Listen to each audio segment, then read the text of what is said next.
From out of the misty Christmas Gotham fog, penguins, cats, and bats emerge. It's Batman Returns. Mafia, wake up, wake up. You have created a monster and it will destroy you.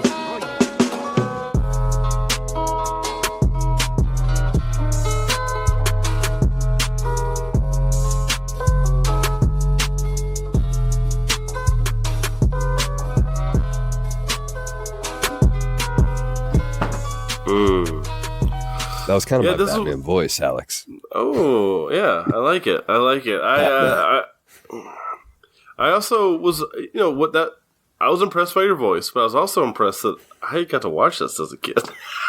I don't know. Man, I don't know how I watched this as a kid. Just to be completely honest with you. Yeah, dude.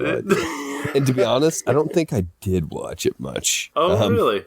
No, not compared to the first one. This was the one I think my parents tried to keep me from as much as possible. So, watching it now, I can see why. Oh, 100%, yeah.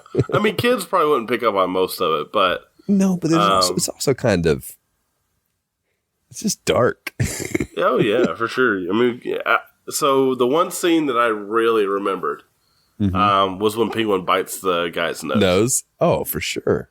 You would definitely remember that. See, I didn't remember it, which makes me think, like, I watched this when I was a kid. I've watched it at some point, like 15 years ago, maybe. But like as a younger kid, I think maybe my parents had kind of kept me from a lot of this. So, yeah, it was interesting watching it now as a parent. Yeah. I knew not to watch it because I had heard it was pretty violent. It's not as violent as I expected when I heard that it was pretty violent. Just that part, that scene right there is the violence. Really? Yeah, I would say you're probably right. Maybe Catwoman kissing Shrek to death with the taser. That's true. Yeah. I guess there are a couple more violent moments, but that's the brutal moment with like a blood squirt and it's right. It's intense. Well, welcome back to the Monsters vs. Men podcast. This is the bargain basement of the Monster Podcasting airwaves, where two friends try to stay alive and stay connected by chatting about monster movies and more. This week we do have our Christmas special. This is a Christmas movie, Alex, apparently. Yeah. Batman Returns. Yeah, I mean, they say Merry Christmas at the end of the film, which qualifies it. It does qualify. And I saw a Christmas tree with lights. Yes, several times, actually. The lighting of the tree is a central part of this film. It is. Yeah, so I'm glad we're going to be back to fill everybody's voids. I mean, oh, man. Yeah, and everyone has had a Christmas special void since last Christmas, and we're just here to fill it. And I am excited to get started, Alex. Yeah, I am too. You lousy binks.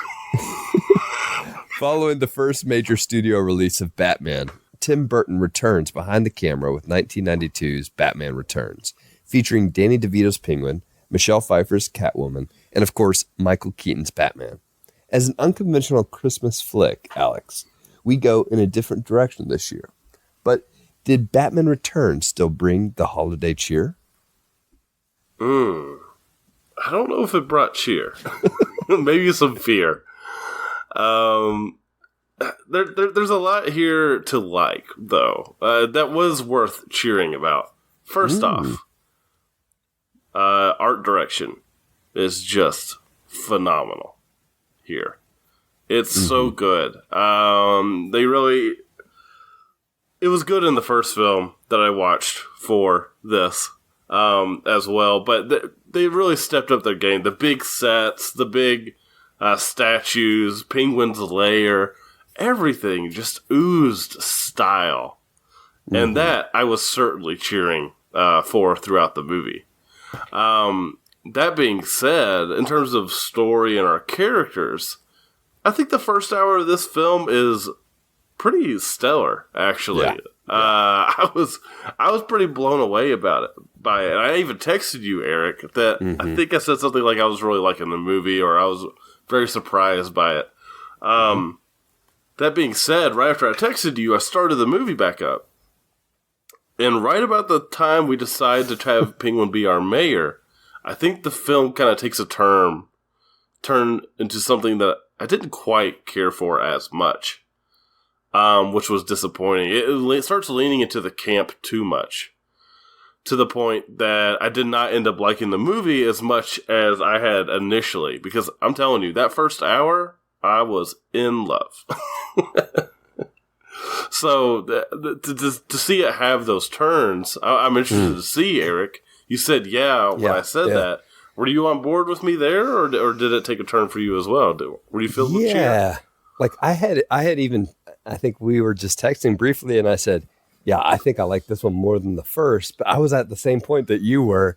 I had watched like the first 45 minutes and then right after that part, things start becoming even more campier. And I start to have some mixed feelings about it, but let me just say a couple things before we get into some of the negative elements of this film. Batman Returns is exactly the type of movie that modern superhero movies are trying to fight against, I think, for better and for worse. Yeah. And I think this is a quintessential Tim Burton film, again, for better and for worse. And I mostly like Tim Burton. The focus of this movie is really on its weird, offbeat villains in that campy and dark tone that revolves around these characters. And those characters, the villains, they're actually the strongest part of this film, which is both its strength and its weakness. I like the scene where Catwoman makes her costume and crafts it out of materials that she has in her apartment. There's this sense of being a self-made woman and in character that grants Selina her independence, but also drives her insane. Her persona, her identity is being stitched together, just as her costume is stitched together, right? Meanwhile, the Penguin is also trying to ascend this social hierarchy by becoming the mayor. And I think the mayor plotline, Alex, for me, that's not necessarily the downfall, though it's very absurd. It's absurd just enough to work. I think for me, the downfall comes a little bit later. But I'm curious, what about the mayor storyline was kind of the turn for you? Oh, so it's not necessarily the mayor storyline itself that's the problem. Actually, none of the story itself is a problem. It's just the execution of some of it. When Penguin is this absolutely horrifying thing, right? And they're trying to get him ready to be this mayoral candidate. That's when Danny DeVito as the Penguin starts doing things that are a little. This is when he starts going all the time, and it's like, okay, this is getting a little annoying. And this is when it starts really leaning into the horny Penguin a bit, which is fine. I don't mind that element, but it's really leaned into here for the rest of the film. Starting at this point, really, and I love a good joke like that. Like, I think it's hilarious. I thought you were about to say, "I love a good horny penguin." I love a good horny penguin, but it's excessive, and it's at this point between him making all these jokes and going, and no one having a reaction to him. It just starts to become like a little too much. And then from there, it just keeps crescendoing. And it doesn't stop. I mean, we end the film with penguins strapped with rockets strapped to their backs. Which isn't the end of the world. But on top of everything else in that build-up, it does become a bit of a problem and a bit of a sour point for me. Even if it is funny. Yeah. Yeah, I mean, I could see another argument that this film starts to become style over substance, but I actually do think there's quite a bit of substance here that contributes to that style.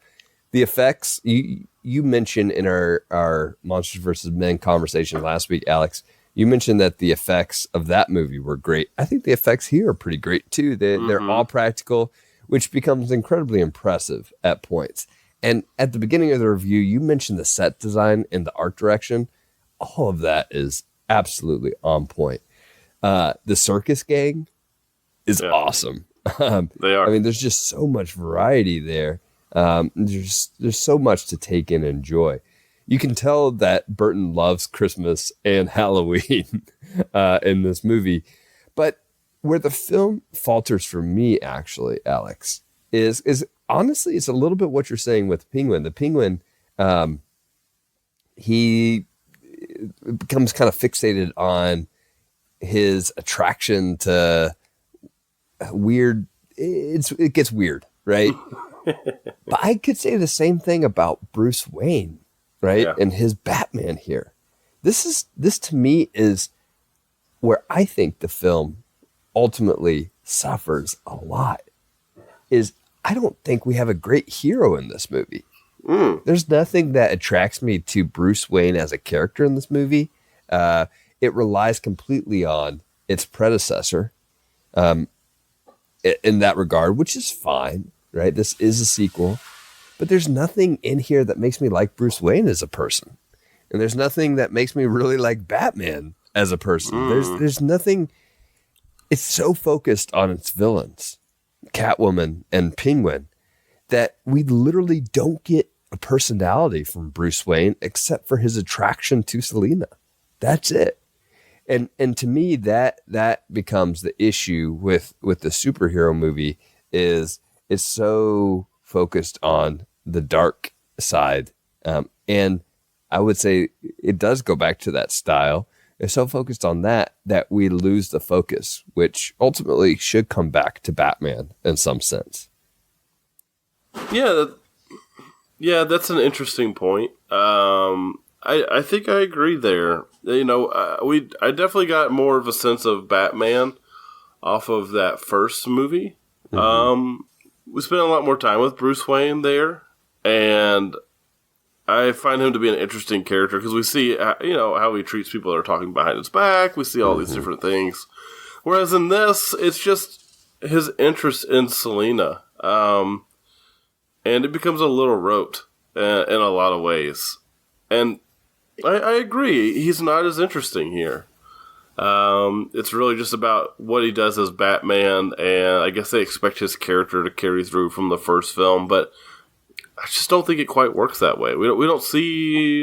there's no arc for Batman here. There's no arc for Batman. He just does his thing. And the dialogue becomes solely kind of these quips, right? Yes. That's it. Which almost feel somehow out of place in some ways to me. And maybe it's because I just watched the first movie, but he doesn't have that many quips in the first movie. There's a couple, but it's not like this. And I to me, there's a balance. So I saw the first movie too, probably 6 months ago, Alex. Oh, okay. I watched Batman. And I was semi-impressed revisiting that, but I was also slightly disappointed. Here, I think it leans in the other direction. It leans into that campy direction, whereas the other one didn't have as much of that style. I think there's probably a perfect in-between that these films could have kind of found that would have been kind of that sweet spot. But they both lean too far in their respective directions to fully work for me. Now, with that said, I've enjoyed both of them. I will tell you here, I love Danny Elfman's score. It continues to be great. It's amazing. I think absolutely amazing. It is great. I think Batmobile is the coolest hero in this movie. I had that little Batmobile.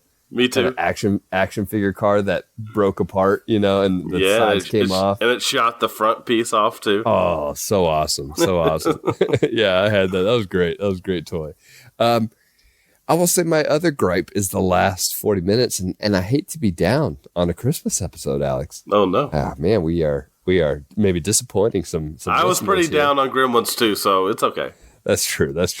But the last 40 minutes of this movie feels like there are 3 different kind of plot lines, and they just kind of get derailed rather quickly and conveniently.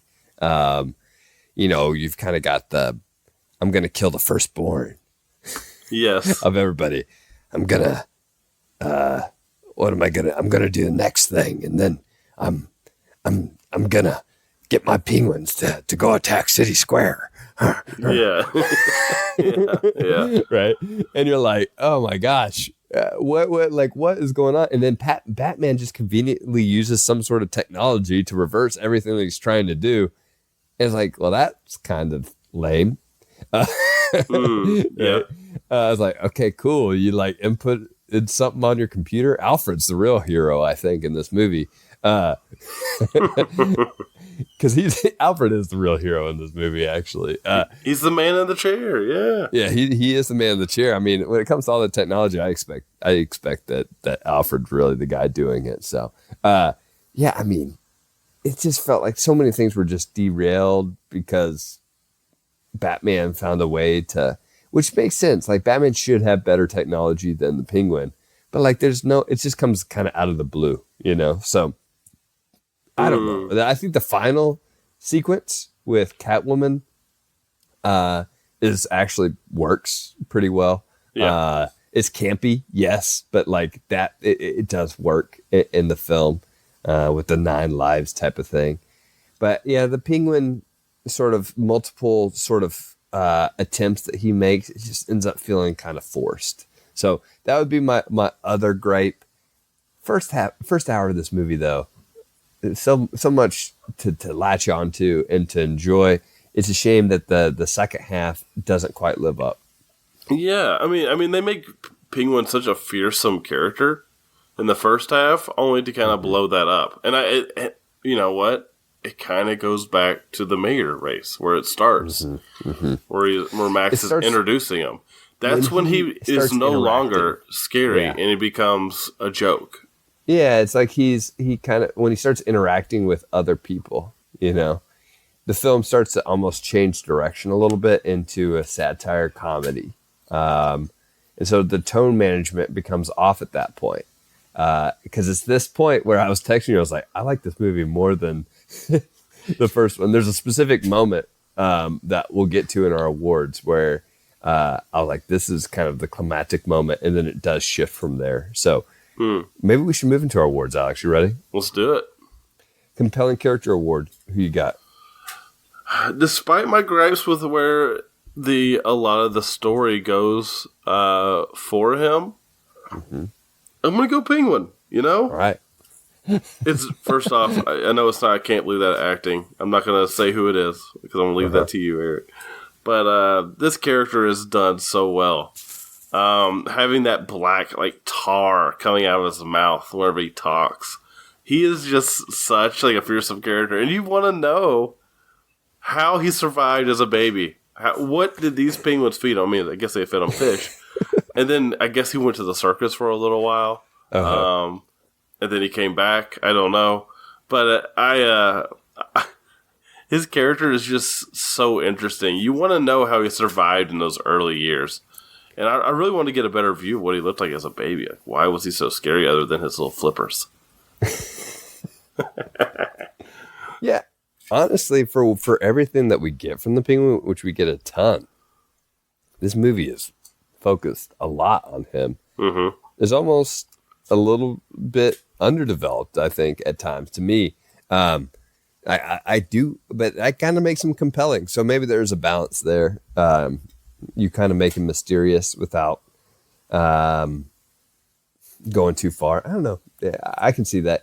I actually think the compelling character for me is Selena Kyle. Yeah, definitely. She's good. Because I think the transformation of her character is interesting in this conflicted aspect of who she is. She kind of has this existential crisis, and she's having it already, even before she gets pushed off a roof and almost dies and should die, but lives. She's having the existential crisis already. She's saved by Batman, and she's been kind of bullied and demeaned in her job. Yeah. And so she's already in the midst of this. And then this kind of life-changing event happens, and she's a split character. I think those connections to Batman are interesting. That's the part to me that kind of thematically is the most interesting in this film, which reminds me a little bit too of the Batman and some of the thematic elements there. Yeah. But yeah, I liked her as a character and where she goes. I don't quite understand Bruce's fatal attraction to her, but yeah, she's an interesting character to be sure. Yeah, I agree there. Eric, what about your most memorable line award? Well, it took me a second to think of a line that wasn't suggestive, that wasn't an innuendo of some sort. Yes, because there's a ton in this movie. But there's this line from one of his assistants, Penguin's assistants in the mayoral office. So like a hired assistant. I think her name is Jen, but she says she's getting Penguin to put on gloves, and she says, "Our research tell us that voters like fingers." I love that one. I love that one. That is good. What about you, man? Yeah, mine's actually a line from Selena Kyle. Like you said, struggling to find one that's not suggestive. But she had a line where when Max Shrek has got her, he's about to kill her, and she says, "How can you be so mean to someone so meaningless?" And it's like, that's a really sad thing for someone to say about themselves. And it also explains, when she goes home, she pretty much destroys everything in her life that she probably used to care about. Yeah. Very cool. And I also like, that she has that sign that says hello there. And then she destroys the O cool. and the T and it says hello, hell here. Yeah. That's pretty cool. That's cool. How about Can't Believe the Acting Award, Alex? Yeah, I want to give this one to our least eccentric part of the cast. Well, not least, technically, but I'm going to give it to Christopher Walken as Max Shrek. Nice. I think he does a really good job as this villain. He's the only one that doesn't really get that campy. But I buy his, like, scumminess, but also... I also buy that he can pull one over on everybody. Yeah. Because he does have so much charisma when he's talking. And he does sound very authoritative when he does so. So I really liked his portrayal of this character. Very cool. Yeah, that's a good choice. You alluded to this earlier, Alex, but I am choosing Danny DeVito as the Penguin here. The makeup helps a ton. But also... the most exposure I have to Danny DeVito is him in It's Always Sunny. Yes. And this is just such a different role for him, of course, where he gets to flex a different sort of acting muscle and play this otherworldly monster character, Alex. This is Monsters versus Men, so our Christmas movie does have to tie in. And there is that interesting tie-in between the monsters in this movie, like who is the greater monster, Batman or the Penguin? Well, I think it becomes pretty clear pretty quickly that the Penguin is the greater monster here. And it's really not because of his appearance. Like that's the thing with this sort of monster. It's in his behavior. That's what makes him the monster ultimately. And yeah, I mean, he... He has to deliver some pretty ridiculous lines, but he's also just so scummy and pretty dang horrifying that I am impressed that they were able to pull this off as the Penguin. It's a hard character. Whenever you're creating him like this, it's a hard character to pull off, and I think they mostly do in this film. And I think a lot of that goes back to Danny DeVito's acting. Definitely, 100%. He does such a great job. He does such a good job. I think the other disservice they did for his character, though, is put him in that goofy, the goofy like sleepwear. Yeah, the pajama suit thing. They shouldn't have done that because he was intimidating until you see him in that too. Yeah, it's interesting. Yeah, I don't know. Yeah, he could have been a more intimidating character, I think, overall, which would have made him a better villain and less of that campy. It's that campy turn that goes a little too far that I think undoes this movie. But enough of that. Oh, that's a good shot, Alex. What you got?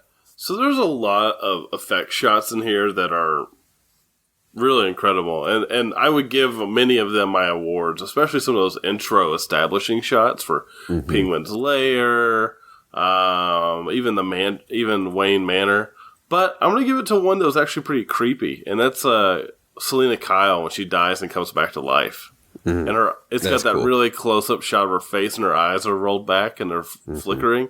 Oh, it's so unsettling. I really like that moment. Yeah, that is cool. That's a great moment. My favorite shot is the penguin arising from the sewer shot. With the baby? Yes, with the baby, and it's from behind, right? And he rises out, and like people are crowding around, and there's photographers and journalists and audience members, and he's coming out. He looks intimidating and incredibly interesting at that point. I'm really impressed by that shot, and that was the high point. I was like, this is the high point of this movie. Is there's been so much good, like you can really see Burton's fingerprint here. This is heading in the right direction. And to me, that is that moment where after that, things start to turn a little bit. They start to go downhill from there. But up until that moment, and that moment itself, I think is incredibly interesting and intriguing. Gotham's reaction to Penguin is intriguing as well, but Penguin's reaction to Gotham leaves a little to be desired. Yeah, I liked his initial reaction. Like, when he's going and looking for his parents. There's like a sad element of him doing that, even. And you kind of feel a little sympathy for him because of how horrible his start is. And it would have been really cool if that really played off, but instead his parents are dead, right? Like, we could have really had him have that horrifying moment of meeting them, and then it goes even further south. Yeah, which I think you could have. I think you could have played off the dead parrot role and just you could have done more with that. I think you have Bruce's dead parrots that you could have played off of. That would have, which granted is played a lot on in Batman, right? And they play on it a little bit because he immediately has the sympathy for him. But then he also immediately gets rid of that sympathy when he figures out who he is. Yeah, but the sympathy, you can tell automatically because it's like a minute later, he doesn't buy it, Right. So, I don't know, it's interesting. Yeah. Now, Eric, your unique award, what do you have here? Yeah, I have my favorite Triangle Circus gang member. So, the reason I chose this award, Alex, is because as I'm watching this movie, I'm thinking back to the Batman Returns video game for the Super Nintendo, which is a side-scrolling beat 'em up, right? That's just absolutely fantastic. And one of the reasons it's fantastic. Do you remember this game? Did you ever play this? I did play it. Now I don't have a whole lot of memories about it. Most of my memories come from this. I can't even describe the game, but it was one of those games where your images move, but the background does not. Yeah. Old school. Very old school. This, let me just tell you, like, the video game is completely, it takes all those different variety that I already mentioned, and each person has a character. Like, that's what makes the video game so interesting is the art design is so well done. And it just goes throughout this entire movie. That's probably my bigger exposure to Batman Returns as a kid than actually watching this movie itself. But I tell you, I love there's the guy in stilts that is like juggling and fire.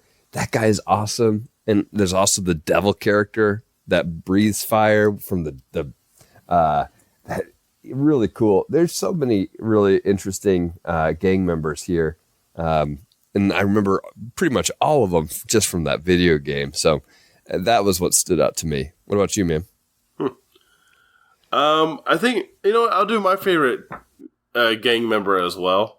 There's that Skull Kid. Not from Zelda, but from this. And I think he's pretty creepy looking. I really like that character. My other Skull unique Kid award, is in the video game. That's in the video. All these characters, literally That's all of awesome. them are in they're there. pretty memorable, I will say. Yeah. Yeah.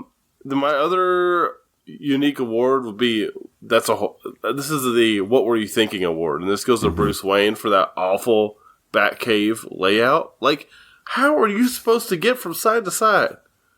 Oh, yeah. What's that? Oh my gosh, he has to use that bat zip line every time he goes to another station. Terrible. What were you thinking? Oh, man. All right, man. So, final thoughts and tiered rating. I'll go ahead and start. As I said, I think this film has a lot to like. I think it centers around its villains, and I think for the most part, its villains are interesting. The backstories are good. Selena Kyle's story, I think, is the most complex here. Penguin's design is pretty horrifying. Art direction, fantastic. You can definitely tell Tim Burton is the director of this movie, no question. It has all of his trademark features. And a lot of that you can absolutely love. But as I said earlier, for me, the biggest thing that I desired more of was more Batman. A Batman that I could really enjoy and love. If I had that, I think I could have maybe embraced some of the campier elements in the second half. But without a Batman that I necessarily cared about and could root for, then the campiness just went a little over the top for me. So ultimately, this is a Gamera tier film. Yeah. I think I'm right there with you. Well, there's a lot to love here with the sets and art direction and our villains. And even some of the action sequences are kind of fun. After an hour, the movie takes a turn that is far too sharp for my liking. And it continues going down that path to a point where it's kind of hard to love it like I was. So this is a Gamera tier for me. I really like all the characters. Batman is fine, but he's not as interesting as he was. Like I said, I did just watch the other one the day before. And he actually is a character with a lot of personal stakes because the Joker is directly interested in something that he is. Mm-hmm. Whereas Selena, between him and her, she's just there. She's doing her own thing, but she's not quite at risk like a normal person is, right? I mean, for God's sake, she dies 8 times in this movie. It just lacks a lot of that personal impact for me because, like you said, Bruce is just not quite a character in this one for me. While his performance is fine. That being so, I think for me, it's a decent Gamera tier. I would say the first movie for me is probably a Godzilla tier. Like that's how much I enjoyed it. So this was a little bit of a fall, despite having such memorable characters and some pretty memorable moments as well. Yeah. I would still recommend people go watch it, though. I would say, like, if they're a fan of Batman, and I'm like, do you want to see someone who kind of gets it for the most part? This is the sets and stuff. Like, this is what I want from modern filmmaking. It's just other aspects I'm kind of glad we left behind. Yeah. That's interesting. Yeah. No, I honestly, I think for me, the first Batman is a Gamera tier as well. I know lots of people rate that pretty highly, but they're both kind of right in line with each other. And I think are flawed in different ways, but ways that make them sort of equals in my mind. But I definitely get why most people probably enjoy the first one more. See, I thought everybody loved the second one. Oh, really? But I might be wrong, but for some reason, I always thought the second one is the one that's remembered fondly. And then I never hear anybody talk about the first one. So I didn't know what the opinion quite was on that, but I could be wrong. I could be. I could be wrong too. Oh man, yeah. Well, we'll have to review that one sometime down the road, maybe, Alex. No, it's not a Christmas episode. It is not. We'll have to figure out what day of the year it came out, and we'll do it for that day. There you go. There you go. As always, thank you for listening to Monsters vs. Men. You can find the archive of past episodes and connect with us at our website, mvmpod.com, or follow us and message us on Twitter and Instagram at mvm_pod. You can become a bargain basement at patreon.com/mvmpod and receive regular bonus content, including early releases, watch-alongs, producer chats, and more. Monsters vs. Men is produced by Alex Cornett. Executive producers are Faye Basier, Christopher Clavero, and John Freeman. Special thanks to our wives, Rock Band for PlayStation 3, which formed Subblock B, Louis Loop, Senior Honda, Drew the Collector, Instagram Connector, and you, the listener, for listening. Until next time, Merry Christmas, Happy Holidays, and don't let penguins be your pallbearers. and try to stay alive. Mafia, wake up, wake up. You have created a monster and it will destroy you.